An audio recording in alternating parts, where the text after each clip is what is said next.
when we are looking back at the Michigan Wolverines, when we're sitting, prior to the game in late November, or maybe we're sitting there in the postseason in December, we are going to remember the month of September. Because, man, I believe that first month of the season for the Maize and Blue, I believe that is going to really set the tone of what Michigan football is going to be the rest of the season for multiple reasons.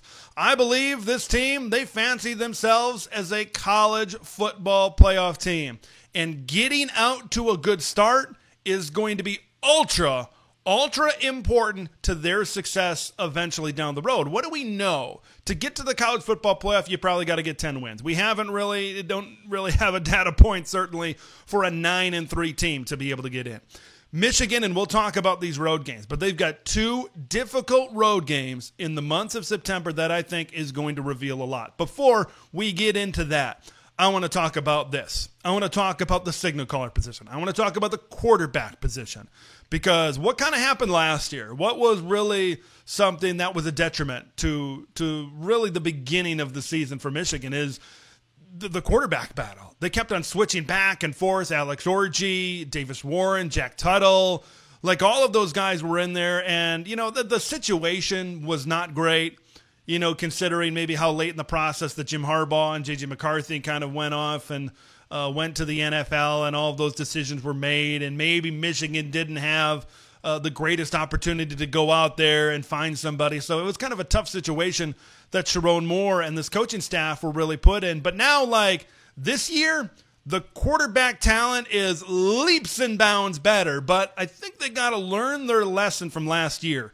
You can't let this quarterback battle linger, especially considering the type of matchups, these type of non-conference games, the big non-conference game that you have on the road, which we'll talk about here in just a minute, and then a big conference game, the first conference game of the year, towards the end of September as well. So I think that this talent, I think it's going to make this decision maybe a little bit easier. Whereas last year you had a bunch of guys that were mid. Let's just call it as it is. Let's call a spade. And they were trying to get situational with the speed and the athleticism of someone like Alex Orji, and maybe that was going to pay off. But I think you have guys in Mikey Keene and Bryce Underwood that I think are true good to really good to maybe great type of quarterback options, I think, for Michigan this season.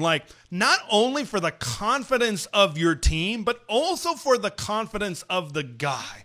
You don't want to get into a situation where you're sitting there in the middle of the Oklahoma game wanting to make a change. You want to be confident. You want, especially if it's the young guy, especially if it's the true freshman Bryce Underwood.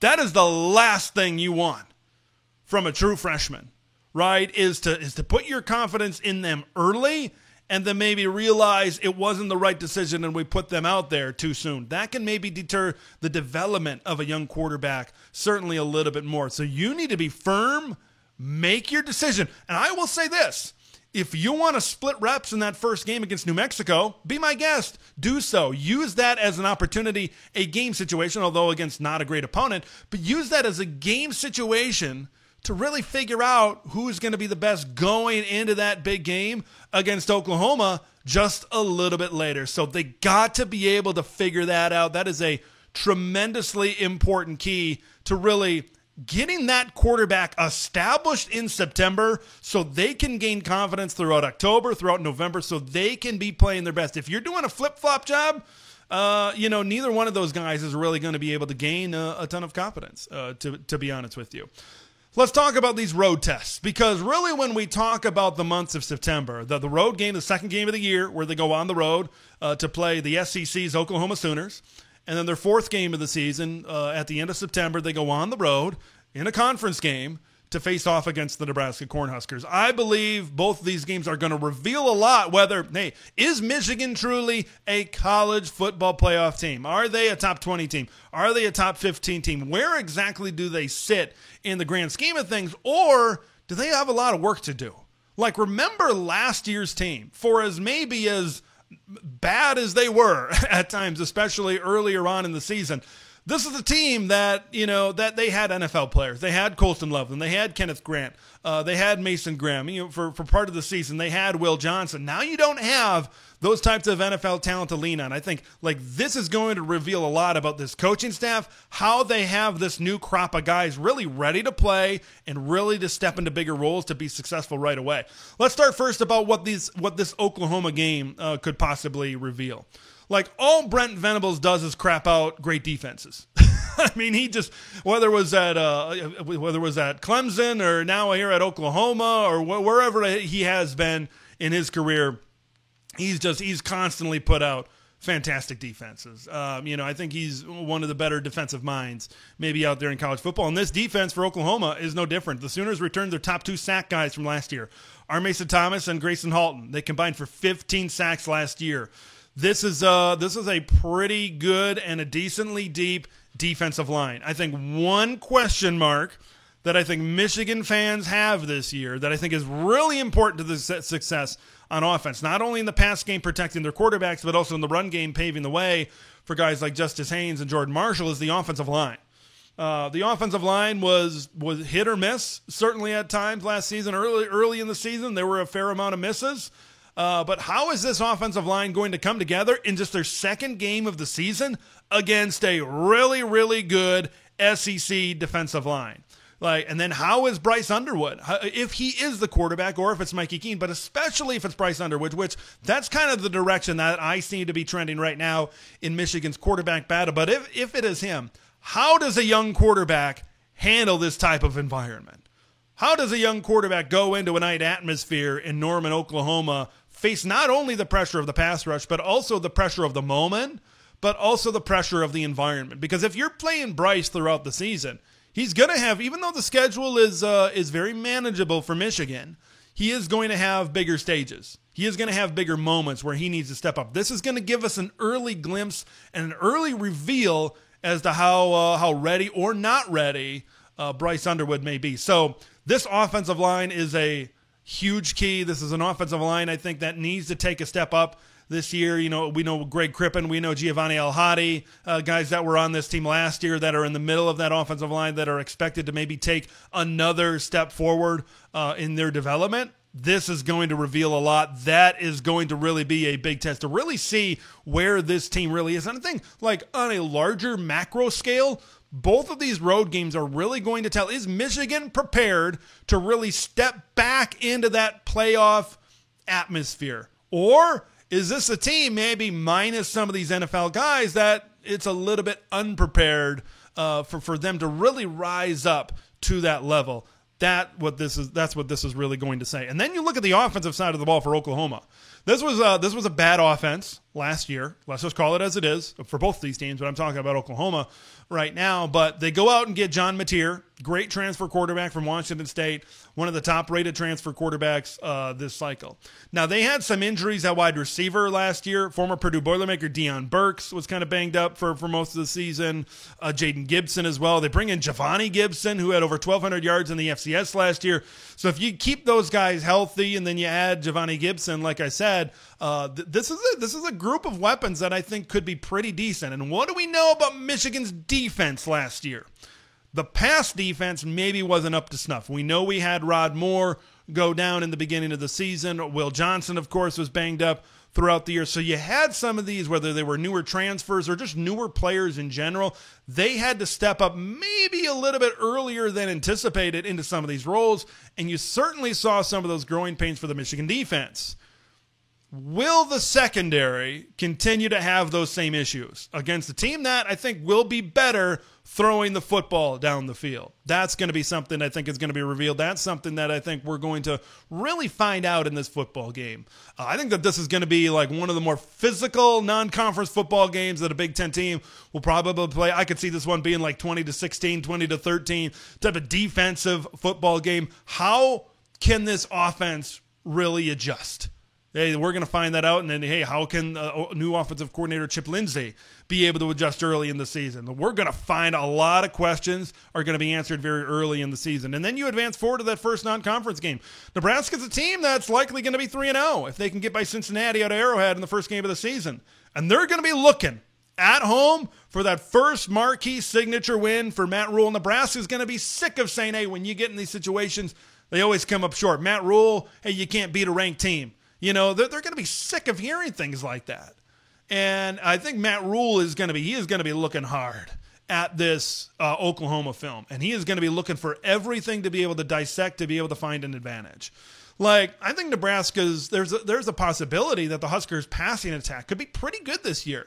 If Dylan Raiola, 5-star talent, if he really takes that freshman to sophomore year of development with Dana Holgerson and a full off season to form that relationship with Dana, they went into the portal and they got some pretty good options over there at wide receiver. Guys like Isaiah Hunter, guys like Dane Key coming over from Kentucky, and then you kind of round it up with guys that are already there. They've got some pretty good options at receiver. So if we see Michigan's secondary maybe not quite up to snuff against Oklahoma, you got to think Nebraska is going to take advantage of that. Like, if they go 2-2 through this stretch, that puts a lot more pressure on them. Like, could they run the table? I mean, you got Ohio State at the end of the year, but they've had pretty good luck with the Buckeyes, certainly, and that game's going to be at the Big House this year. Like, could you run the table? Yeah, you could, but you've also got games in the middle of the season. You got, like, at USC is in there. That's not going to be easy. Washington, I think, could give teams around the Big Ten a lot of fits this season. At Michigan State, that's a rivalry game that is far from guaranteed. Sparty is a team where I could see them maybe being at times a little bit scary if they can really put the pieces together, if Jonathan Smith can kind of do that this season as well. So, man, if they're able to kind of, like, imagine, we talked about 2-2 and how much pressure that puts on them in the back half of the season to run the table and get to the college football playoff. What about on the back half of this? I know I'm maybe talking a little bit negatively, but what about the positive side of thing? What if they go into Oklahoma? What if they smash? What if they do what they do and they win a physical football game? What if they, beat a Nebraska by 10 or 13 points? I probably right now think Michigan is probably, as a whole, offense, defense, special teams, is probably a little bit better than Nebraska as we sit right now. So, like, what if they're out of that stretch at 4-0? Now, all of a sudden, we're really looking at Michigan in an extremely positive light. And they're sitting there, maybe in that top 15 conversation, getting closer to that top 12 type of conversation at that point in time. And it puts less pressure on some of these other games that I talked about in the middle of the season than approaching that, of course, that big Ohio State game towards the end of the season, certainly as well. But we haven't talked about the elephant in the room. We haven't talked about the elephant in the room as it pertains to the month of September. And that's Sherrone Moore and the status of Sherrone Moore. Right now, Michigan has walked through the cafeteria line. And they said, I want Sherrone Moore to be suspended for Game 3, and I want Sherrone Moore to be suspended for Game 4. They have picked and chosen which games that they want to have their self-imposed suspension be enacted for. Which I think is I'm not the biggest fan of that. Let me just put it that way. I think it's a little bit of hubris, if I must say so myself, personally. Because they want him to coach the Oklahoma game. They view the Oklahoma game as a big game. They want to go in there. They want to win that game, and plus that's Sherrone Moore's alma mater, and I'm sure he really wants to coach that game. Right, and the more I kind of hear out of this NCAA investigation, the more it could be more than just a slap on the wrist. And the NCAA could view that 2-game self-imposed suspension as like, I don't know if that's enough. I don't think that's enough. The NCAA getting dragged through the mud, especially with all this settlement stuff and taking away a lot of the power from the NCAA. Everybody says they're a joke.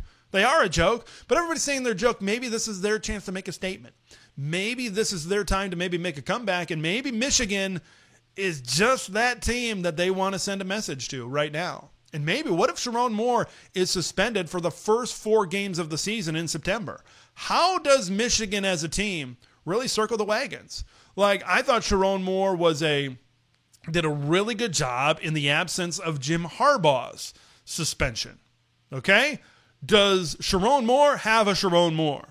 And we know the coordinators, Chip Lindsey, we know Wink Martindale. Are they guys that, because sometimes in these types of road games, it can come down to a coaching decision. It can come down to a personnel type of decision as well. Like, it can come down to a lot of these kind of things that swing one way or another in a very small window within a football game. Does Michigan have a guy that can really take on that game day responsibility and allow them to get that to be able to get over the hump and to be able to get wins in those types of football games as well. And then when Sharon Moore, if he comes back during the middle of the season, right? Is there time for him to really get acclimated without having some of those non-conference games to really get his feet under him as well? So that's something that needs to be taken into consideration, because that could provide a little bit of a bumpy road as well throughout the month of September. I strongly believe that this month of September is really going to tell us what direction Michigan football is going to go in 2025.